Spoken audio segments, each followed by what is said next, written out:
Yeah, I didn't hear quite as much as I expected about the social situation in Trinidad. Now, I don't know much from studying it, but I've got family in Trinidad, and I know from my cousin's perspective, she looks at things, she's about 18, so she's just growing up, and now living under the state of emergency. And she looks at it as it being a problem of just the social situation, the difference in people's economic situations. You know, you've got people there who are relatively well off, who, you know, have good jobs, have good careers, and then you've got people who are poor, just completely poor. And the crime, certainly, I don't know about the international side of things so much, but the domestic crime, she looks at it and just says, well, it's just people who are desperate, you know, it's just people who take a look at you and go, maybe you've got some money and, you know, they're willing to shoot you for a pair of shoes. Are the government addressing that at all? Are they doing anything to address the social? Well, first of all, I just want to correct a few misconceptions that you're having there. Right. And it's not as simple as how you just laid it out there, because there is definitely a very huge poor population. And then you have the working class, which is the real basis of this whole volatile industrial situation. And they are really fighting for an increase in wages because the government had promised in the elections to increase their wages by 9%, yet when they came into office, they said that there's a 5% wage cap. And that sparked, you know, a revolt, if you like. People went out in the streets, 19 unions got together and they said, we are not going to take this. They promised us something in the elections. That is the basis of the union support for this government. And without them sort of following that's why we're seeing this thing take place. And, you know, we made reference to the government feeling threatened by this action of the unions who threatened a national shutdown. And of course that will impact on government services and so on. Because in Trinidad and Tobago, over 50% of the economy is public. And therefore the government has a big say in what goes on in the economy.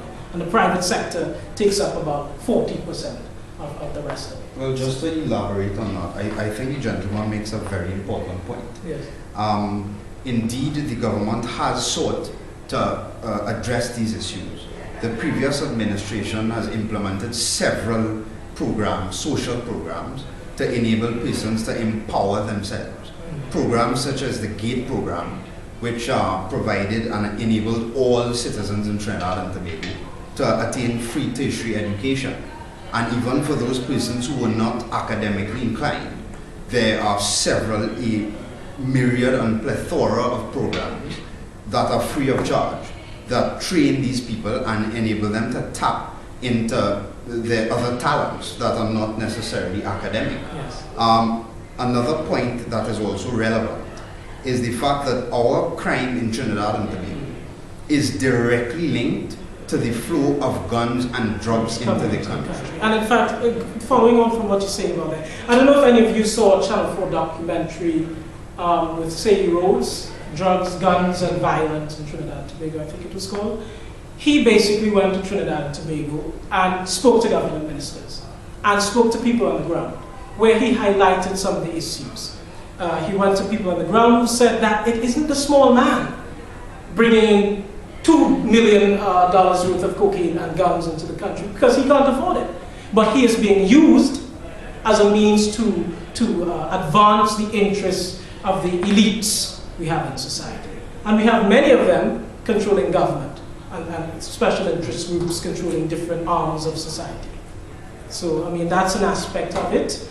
And I think, you know, that basically sort of addresses these sort of questions that you asked. Yeah, well, again, just to add to that, the government has done extensive work to treat with this, but when we can restrict the flow of guns and drugs into the country, it would be more logical and practical to then seek to eradicate all of these social problems afterwards. And to the extent that we don't, we are going to be spinning top in mud, as they say in local parlance. So you treat with the problem internally, and as quickly as you treat with it, you have the inflow of drugs and guns coming in to refill what you already get. Basically, address the source and not the issue. Yeah.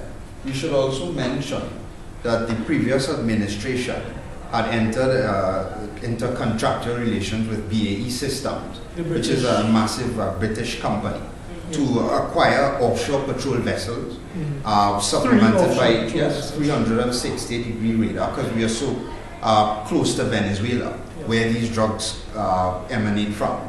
And that was really to target the source of the problem, obviously supplemented by air support and so on. And the new administration had cancelled those arrangements. As soon as they came into power. Which sort of made our relations with the UK very much challenged. Because and put us 10 steps back. Absolutely. Right. Because not only have we purchased this from a British military company that deals with these sort of things, it really raises a question about the government's commitment to actually dealing with the source of the problem. Right? So, I mean, the state of emergency was purported to be a reason to dealing with the source, yet they cancel those very things that are fundamental for us addressing this. Yeah. So are they making any claims to what they're actually doing then to deal with this? At what point are they going to take away the state of emergency? What are the goals that they want to achieve before saying, all right? Well, just a point of clarification, the state of emergency was actually ended and not extended on December 5th.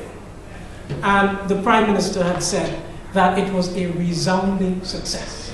I don't know where she got that from, because he arrested thousands of people and every single one of those people have been released because of no evidence. To me, that's a catastrophic failure. Indeed, colossal. Yes.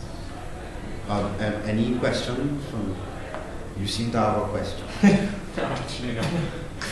Okay. No further questions.